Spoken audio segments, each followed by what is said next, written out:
encuentra ya listo con nosotros Eduardo Gil.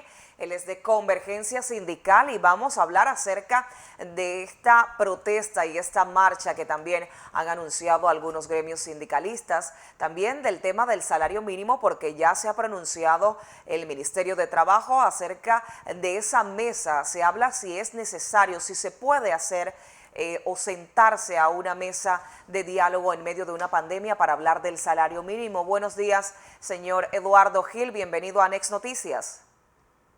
Buenos días a todos y todas y gracias por este espacio.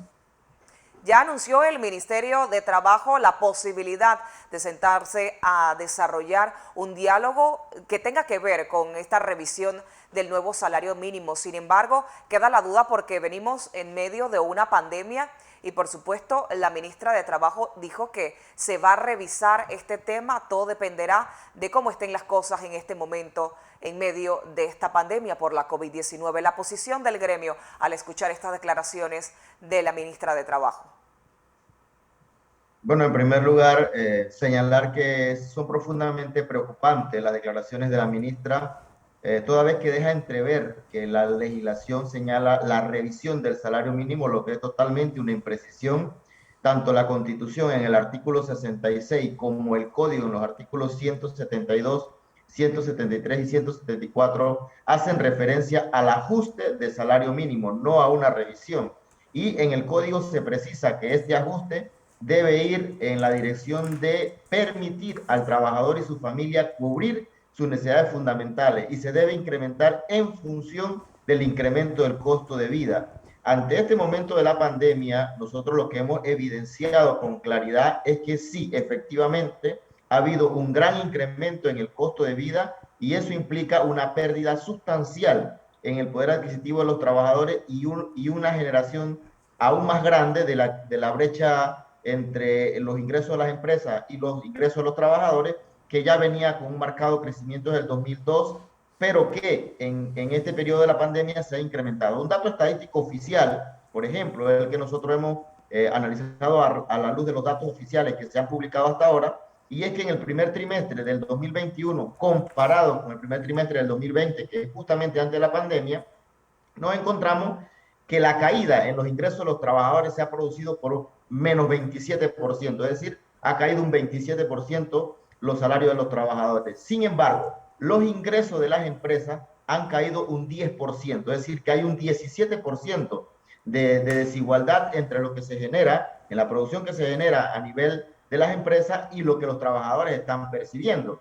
Además de eso, de que el desempleo cayó en un 25%, lo que quiere decir que los trabajadores, aún algunos que se mantuvieron laborando, perdieron el poder de su salario porque se redujo en la práctica el salario a través de la reducción de jornada y la contratación ilegal de trabajadores. Por lo tanto, es preocupante que la ministra señale como una revisión o la posibilidad de que no se ajuste el salario mínimo cuando es una obligación tanto constitucional como del Código de Trabajo a aplicar el ajuste para cubrir estas necesidades y sobre todo por el hecho de que justamente en el momento de la pandemia o previo a la pandemia, el ajuste que había hecho el gobierno fue el más bajo en 50 años.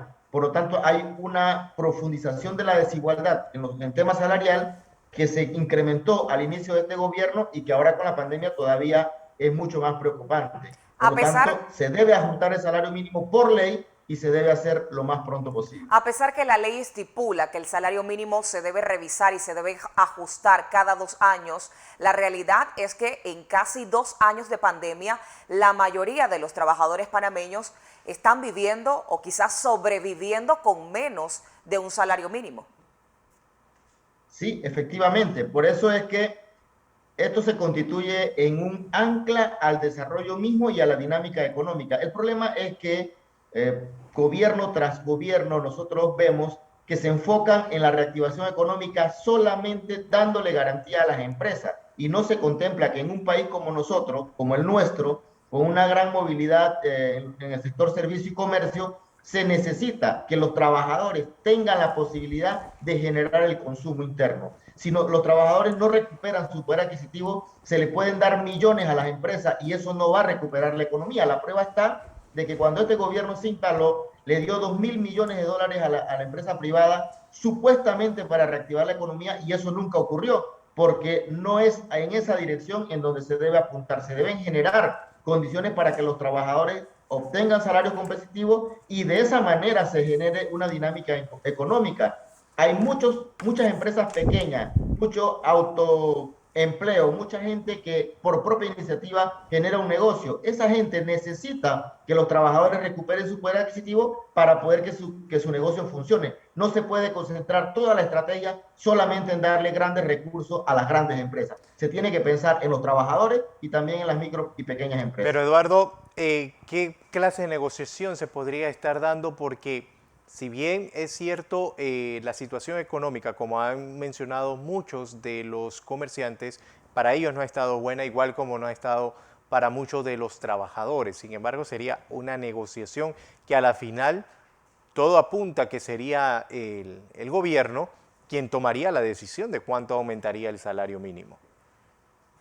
Yo creo que aquí históricamente, miren, cuando hay una bonanza económica, los empresarios siempre se quejan de que no hay condiciones porque se detiene el crecimiento económico. Cuando hay un movimiento lento en la economía, dicen que no es momento de ajustar el salario porque entonces se termina de producir un efecto negativo en la economía. Es decir, para los empresarios nunca es momento de aumentar el salario mínimo. Sin embargo, yo sí recuerdo, y yo creo que la población panameña tiene clara que en el periodo del 2009 al 2014 se dieron los mayores ajustes salariales en lo que respecta al salario mínimo y fue justamente en ese periodo donde se generó una mayor dinámica económica. Es decir, que es totalmente absurdo pensar que bajando los salarios nosotros vamos a tener un mayor desarrollo económico. Si así fuera, África sería el país el continente más desarrollado del mundo y Europa tuviera en la cola porque tiene los salarios más altos. Entonces es totalmente absurdo pensar que nosotros vamos a alcanzar el nivel de desarrollo de primer mundo con salarios del tercer y del cuarto mundo. Entonces esa lógica en la mentalidad empresarial aún no ha cambiado y corresponde también con la política de la mayoría de los economistas que conducen la política económica del país. Marcha de hoy, ¿van a estar participando ustedes en este llamado a manifestarse en los predios de la Asamblea Nacional de Diputados? Y de hacerlo, ¿qué estarían exigiendo ustedes? Bueno, esta es una primera gran marcha que iniciamos organizando el Consejo Nacional de Trabajadores Organizados y que hemos tenido la posibilidad de conversar con otras agrupaciones sindicales, como el caso de los compañeros de CONUSI y otras como la FUCLAT, que son grandes organizaciones de trabajadores y trabajadoras que no están participando en CONATO, pero que coincidimos en la necesidad de hacer convocatorias conjuntas para una gran movilización y que tiene un elemento en común, y es que todas estas movilizaciones, aunque contemplan varios temas, coinciden en la necesidad de volver al sistema solidario de pensiones. Además que todas las organizaciones que hoy se están manifestando no están participando propiamente, o la mayoría de ellas no están participando en el diálogo de la Caja de Seguro Social, y por lo tanto nosotros estamos planteando que ese diálogo no puede ser legítimo toda vez que los principales actores o la mayoría de los actores que están allí incluidos son los responsables de la situación actual de la Caja de Seguro Social. Bien lo explicaba ya el doctor Castañeda sobre todas las irregularidades en el tema de medicamentos, y allí nos encontramos con partidos políticos que le deben a la Caja de Seguro Social.